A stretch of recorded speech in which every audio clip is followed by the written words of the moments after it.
For more on this, we're going to turn to our two experts here, and I guess we have the right and the left. We have our Democratic strategist, Julian Epstein, and also tax consultant from Levyti Consulting, Ebong Eka. Both of you guys, welcome. I guess you're on the right side, depending on which way the cameras are.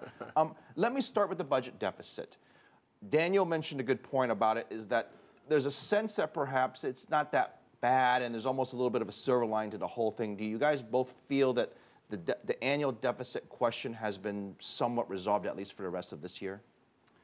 Well, President Obama has already signed $2 trillion of deficit reduction into law. Another $2 trillion will happen as a result of sequestration. The debt generally, I think most economists are almost unanimous on the question that it is a serious long-term problem because you get into issues about whether you can finance your obligations like entitlement spending. You also get macroeconomic pressures like the expectation of inflation, so you have an upward pressure of inflation the longer you run long-term debt. It's not a short-term problem, or it's not a problem that you really want to deal with in a serious structural way in the short term. Europe has proven us that point. What you're saying is don't cut too much too fast. Don't cut too much too fast, which is the Republican point of view right now, which is being tried in Europe, and it is not working in Europe. And in fact, the fact that we have sequestration and such drastic cuts happening automatically right now, you've lost over 1 million U.S. jobs. Most economists think that the GDP would be growing at about 1 to 2 points greater if we didn't have sequestration. So yes, we deal with the long term, not so much in the short term. Ebong, are the Republicans being too aggressive?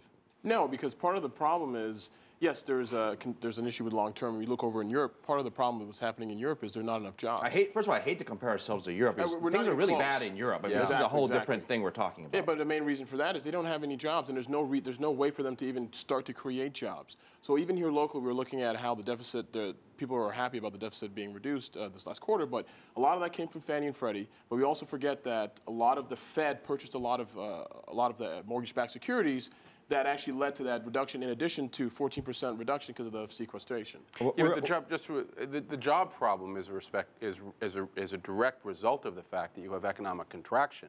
Most economists looking at how the Europeans have gone through austerity believe that they are shedding so much jobs precisely because of the fact that they are cutting spending so quickly. Look, the president would argue that we have had job creation, albeit it's slower than some people would want, but we've still had a monthly job creation. And with part of the Bernanke stimulus package of cutting rates to zero, creating this money that they loan out, but it should be the banks loaning the money out. Is it working? You can't have look, if you look at where we were 5 years ago, we were losing 800,000 jobs a month. We're now gaining 200. That's a net increase of 1.1 million. If you look at where the economy was 5 years ago, we were at negative 9% growth. We're now at 2%. That's a positive gain of 11.11 in the right direction. Stock market was at 6. We're now at about 15. So if you look at where we were, we're doing much, much better. But economic growth at 2% is not anything to brag about. So we obviously need to do more. If you want to talk about debt politics, I mean, both sides are kind of full of it in this country with respect to the fact that federal spending is about 24% of GDP right now. Taxes are at about 16% of GDP. The only way you get to solve the debt problem is you bring those two in sync. But nobody, not even Republicans, are proposing cutting spending that much. Because I talk to our folks from around the world, and the viewpoint of America is very differently from you guys, because you guys sit here, you guys hear the arguments every day, and you get it, and you can argue about every little minute detail. But a lot of people say, well, wait a minute, is America bankrupt or not? Are we Detroit? Because if you read the headlines around the world, it sounds like America is a terrible place.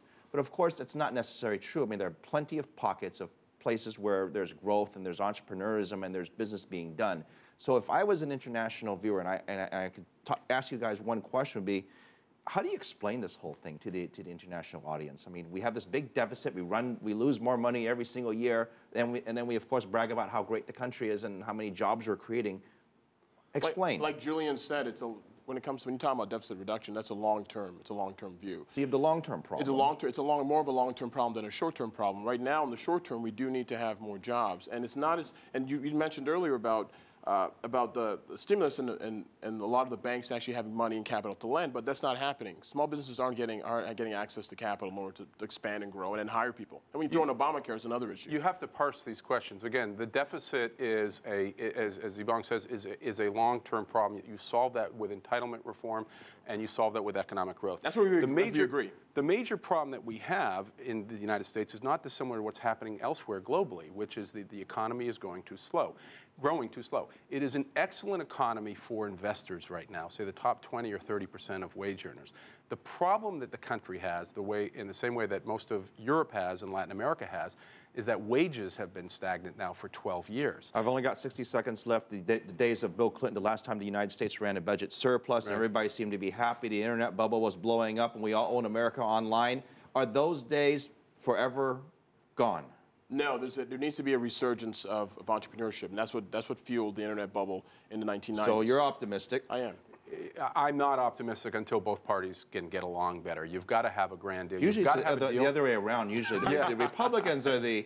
You've got to have a deal on entitlement reform. You absolutely have to have a deal on entitlement reform. You've got to start cutting so much right now. We've got to get the economy going at 4%, one, and two, we have to have more equal distribution of the wealth in this country, because consumer spending is 70% of the economy. To the extent that we have the kind of wealth inequality that we have right now, that is not a good thing for the economy.